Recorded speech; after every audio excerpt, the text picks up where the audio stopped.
Well, hello and welcome. Thanks for joining me. This is Ros Jones, your business coach with my weekly podcast show, Bold Business Bits, coming to you from Yorkshire. This is where I have a great conversation with a phenomenal female business boss. We share some of the bold stuff they do, lessons they've learnt, adversities they've overcome, and the fun they have. And then I'll be dipping into my toolkit and sharing a top tip. Business can be lonely, so make sure you join us each week and be part of our show. Hello and welcome to episode 19 of Bold Business Bits podcast show with Ros Jones, and today I'm joined by Caitl Hazel of Caitl Hazel Freelance PR. So Caitl found herself in a situation where she was struggling to be great at motherhood and great at her job. So she plucked up courage and found a business model that would enable her to be great at both, while doing something that she's passionate about too. What could be better than that? Listen on and hear Caitl's story. Hello and welcome to my podcast show, Bold Business Bits. This is Ros Jones and today I'm joined by Caitl Hazel of Caitl Freelance PR. Hi, Caitl. Hi there, Ros. Thank you so much for joining me today.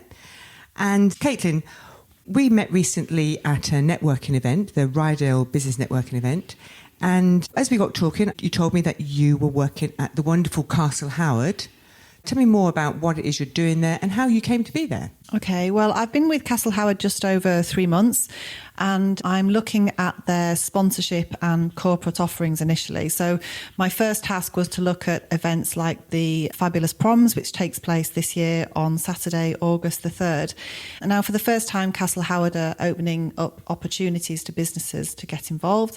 Things like through either VIP tickets where they can bring clients to enjoy the proms, or through advertising, and there's some really exciting sponsorship opportunities as well, which involve marketing and getting their brand in front of the proms audience. Caitl Howard, I'm also going to be looking at their corporate offering across the year, looking at how businesses can get more engaged with Caitl Howard events, and also through their own private events, whether that's Christmas parties, meetings or conferences. So it's a really exciting time, I think. They've got a really packed full programme of events coming up. And yeah, I'm excited to be part of that. Fantastic. I love Caitl Howard.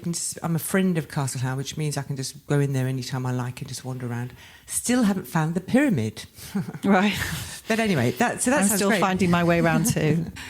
So in terms of your background in PR, this is a fabulous opportunity for you. So tell me a bit about your journey, Caitl. So how did you get into PR? It's not a straight line journey, that's for sure. I studied public relations at university in Leeds, and then I went backpacking and found myself living in Dublin where I worked in fundraising. So although fundraising isn't directly PR, there's a lot of PR involved in fundraising and promoting events. And I worked on big events with national charities for 8 years, also working with corporate partners and corporate social responsibility, getting more businesses involved in the charities I was working for. And then after 8 years in fundraising, I decided I needed a change and moved to the bright lights of London, where I worked with the family business, the French House, for a further 8-9 years, I think it was. What's the French House? The French House is antiques, French antique specialist. They did renovating and restoring antiques, but also making bespoke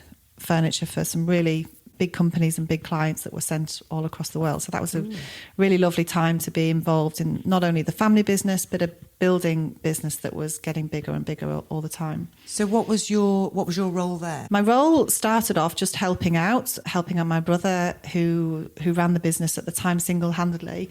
So I was just helping out in the shop and doing bits of admin. But over the time there, I took on more responsibility and really worked full time on helping him build the business, working with designers and working with clients to make sure that they got what they needed when they needed it, working on photo shoots and finding and building PR opportunities for the business. What kind of PR was that then? It was all interior, mostly interior magazines, and like I say, loaning pieces for shoots, where making sure that we were credited, writing little bits of press where I could, but mostly it was the magazines and the interior designers that would come and seek us out. The one interesting thing, well, not the one interesting thing, there was lots of interesting things, but one interesting thing about the French House was it was a really sort of discreet business. You had to really seek us out to find us. And I think that was the kind of bit that designers really enjoyed. You know, they thought that they were finding a hidden secret that, you know, the other designers hadn't. And it was, with it being a family business with two Northerners running it, I think it added to the charm of the business, I'd say. Yes. So what did you do exactly though? So if it's a hidden business, but you suddenly drew attention to do photo shoots, and what did you so do? So we'd advertise our premises as a place where people could hold photo shoots on different location shoot websites and magazines like Telegraph on Sunday or World of Interiors, you know, some of the trendy ones like Living, etc. When they were using our spaces, other stylists would see those in print, and it would say location, the French House, Parsons Green. It's kind of how it built up. Oh, brilliant. And so it was basically you finding those opportunities. Yeah, so me and my brother, we'd look at, you know, we'd work closely with interior designers, and some of these interior designers had really good contacts that, you know, they were able to kind of put our name forward for. And we ended up sending, like I say, furniture all across the world and redoing old chairs, making them suitable for commercial use in restaurants in London. So yeah, it was a really lovely time. But then after, I think it was 8 or 9 years working with the business, I decided that I wanted to move back to Yorkshire. My son was 5 at the time, and I thought that being back in York, nearer the family fold and friends, would be good for both of us. So that's what we did. We moved back to Yorkshire. And what's happened to the French House now? It's still very much going. We've always had another shop in York. The one in York has been going 25 years. In May this year, we celebrated our 25th anniversary. We had a little event at the French House in York. And I'm back doing some work with them as well, 2 days a week, working on their PR and sort of building their brand and looking at increasing their footfall to the shop, because they've, like I say, they've been going 25 years and they've always had a steady flow of regular clients, but I think they appeal across the board more to younger people as well, and it's sort of getting their brand and name in front of those people in Yorkshire, not just York but Yorkshire as well. Yeah, brilliant. And you said you'd moved back to York because you thought it would be a better place for you and your son. So has it been? It absolutely has, yeah. Okay. I'm lucky enough to have my mum and my dad close by. I've got a brother with a daughter a similar age, lots of friends with children. So we've just got much more of a sort of support network in York than we had in London. My son's settled in school here, great schools. Not that it wasn't in London, but it's a great school up here. And yeah, we love living in York. My son's lost his London accent. He's now dropped his T's.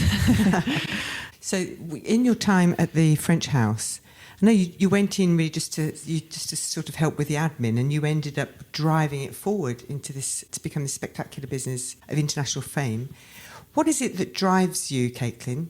I think it was easy to feel driven with the family business. I wanted the family business to do well. I had obviously had an invested interest, not just as an employee, but also wanting to see my brother and my dad's business, because the one in York is run by my dad and his wife, to do well. So I suppose that's the driving force. But also, I've worked in the charity sector, and you want the charity to do well. So I think it's always been important to me to work for a business that has heart and soul, which is why, like I say, I've been drawn to the charity sector for many years.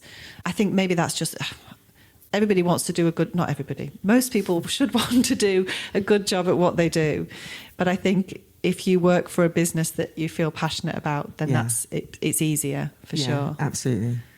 And what about, so when you first came to York, what did you do then? When I first came to York, I had bought an old house that needed completely renovating. So I was busy stripping walls and ripping up dirty old carpets for a few months, and at the same time as looking for a job.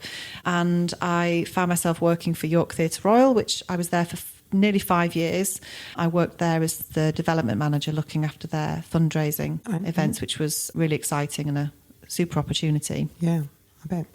And then what? And then after 5 years working at the theatre, and I'd worked, as I say, in the charity sector for 8 years, and I'd worked with the family business for a similar time, I decided it was time to kind of finally get the kind of, not the work-life balance, but the kind of work-family balance that I'd been craving all my son's life. So I decided to go freelance to try and finally kind of get to that point where I can pick him up from school and help him with his schoolwork. I think all parts of a children's life are important, but as my son's now just about to finish year 5 and going into his last year of primary school, I really want to kind of help him with work and also, you know, pick him up and that he has downtime at home and not just coming home at 6 o'clock every day exhausted and not getting that quality time to spend time together. Yeah. So that was the kind of final push I think I needed to go freelance and give it a whirl on my own. Well done.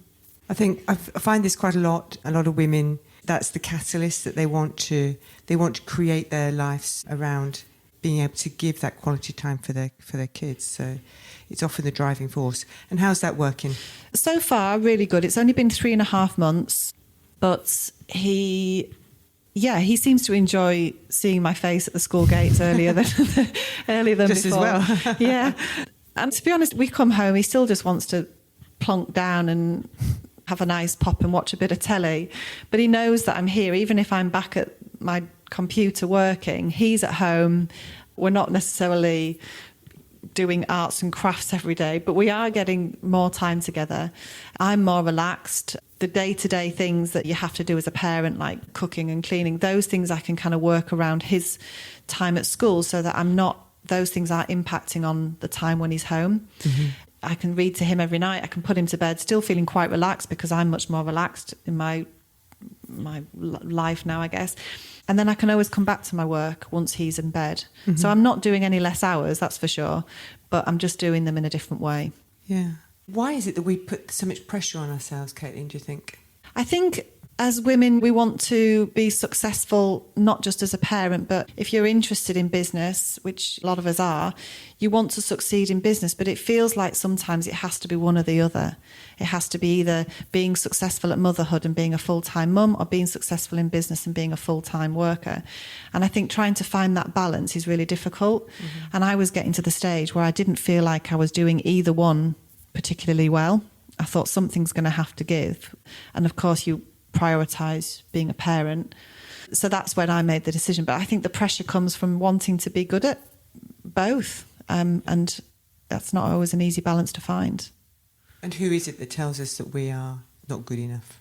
We tell ourselves, unfortunately. Yeah. I'm sure it's not the case. And even though I've always worked full-time since my son was very, very young, he doesn't see me in that way. He doesn't see me. He still thinks I'm a super mom and hardworking. But yeah, we put too much pressure on ourselves, that's for sure. So you're doing the work now at Caitl Howard, and then I know that's only part-time. So what's the other hat that you wear? Yeah, so I'm working for 3 clients at the moment. I'm working with Caitl Howard 2 days a week on their sponsorship and corporate relations.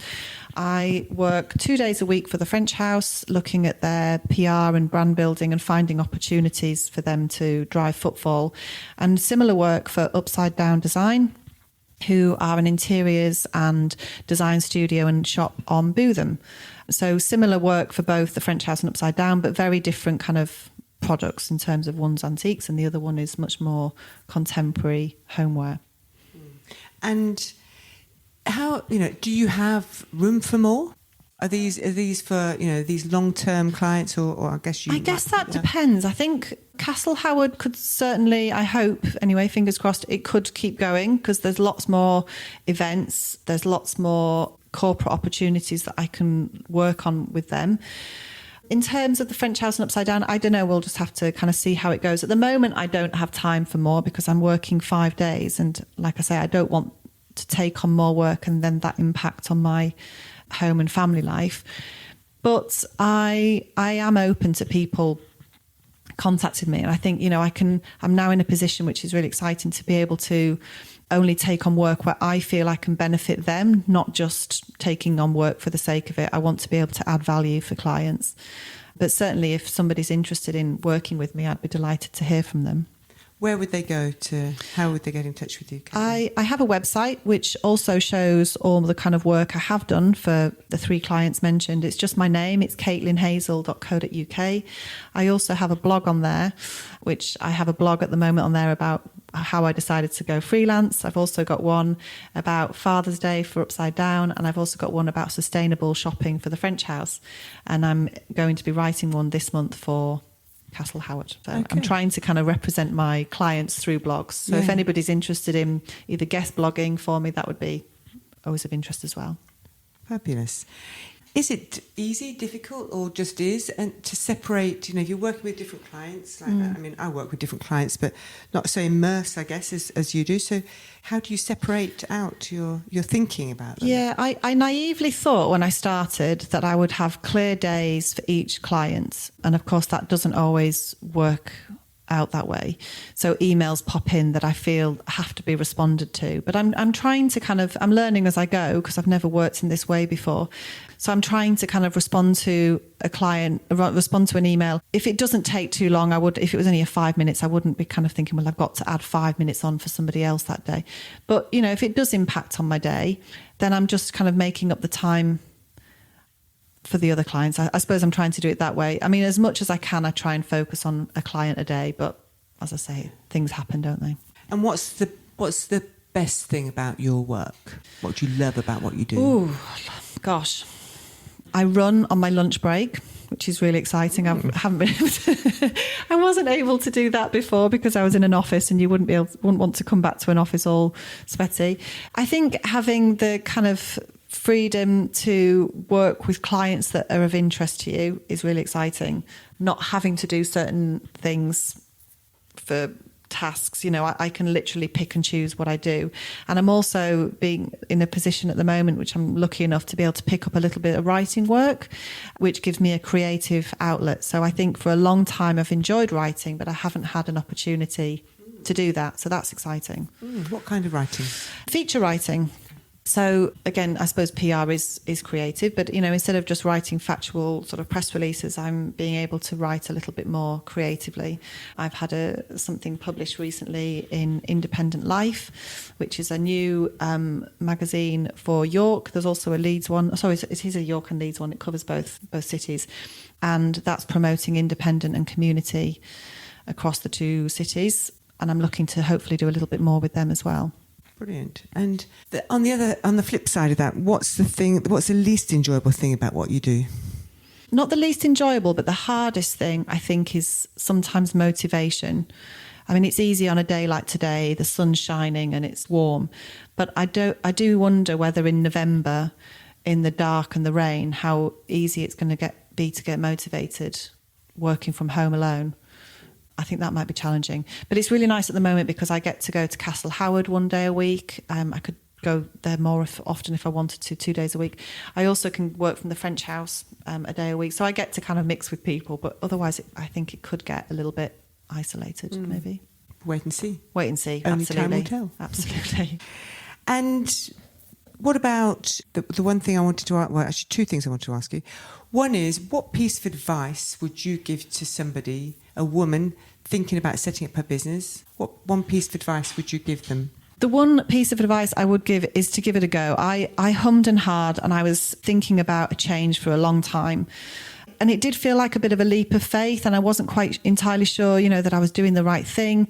But it's so far, touch wood, it has absolutely worked out. And I think the worst case scenario, if it hadn't have worked out going freelance, I could have looked for another paid full-time role. So I think if you're humming and hawing, absolutely give it a go. What's the worst that can happen? And I suppose the other thing is to, weigh up what's important. I mean, my reason for taking the leap was finding the balance for my son and helping him in his last years at primary school. Yeah, and I'm really confident and optimistic that that's going to be the right thing for both of us. Yeah, fantastic. It's really important to have that purpose, isn't it? And I think that's the purpose that will motivate you to get out of it on a cold November's morning, Caitl. Yeah, I mean, I still have to take him to school, so that's good, but no. Exactly. And just finally, one last thing before we wrap up. Is there anything you'd have done differently? You know, we all learn by mistakes, learn by things that go wrong. That's how we learn to walk in the first place, I guess. So is there anything that you would have done differently that might help somebody else? I might have had a go doing it sooner, but that comes back to my first bit of advice, is just to give it a go. I was thinking, I had to have the security of paid holidays and national insurance and tax being paid. So I think it's not a regret, because I don't think about life in that way. But I think the only thing I would have done differently is maybe done it sooner. So that's kind of my advice. Am I regretting the same thing? Is just to give it a go. Do it sooner. Do it sooner, absolutely. Great. Fantastic. I love that. Thanks so much, Caitl. It's been delightful to speak with you this morning. Thank you. Thank you very much. Nice to talk to you too.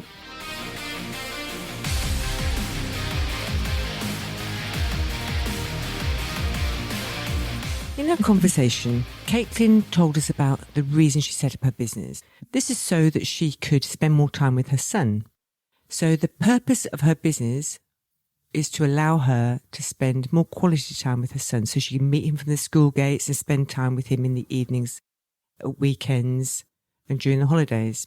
So that's the purpose of her business. What drives her to work on her business.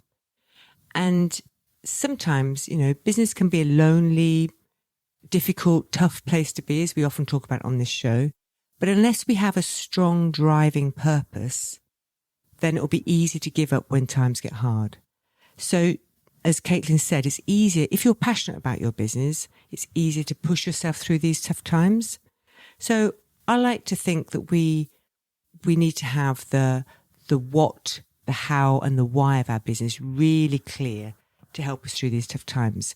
So are you clear about these areas of your business? So the what is fairly straightforward. This is the field that you're in. This is what you do, what you specialize in, what your experience is in. And the how is how you're going to deliver that. So what medium are you going to use to get in touch with your prospects, to turn them into clients? What's your style that you're going to pass on to your clients and to your staff when you recruit them, if you haven't already? But most importantly, it's the why. Why does your business exist? What benefit does it provide for your staff? What is it that really drives you forward and will let you overcome the tough times in your business? What is it that makes you leap out of bed in the morning? What's your cause, if you like? What is it that's bad in the world that your business is seeking to cure? We need to be really clear about that. We need to have our values established as well. So what is it that our business stands for? And I think once you're really clear about these things, it becomes a lot easier to overcome those tough times. So again, be clear about the purpose of your business. What's its reason for being? So Disney, for example, their purpose is to make people happy.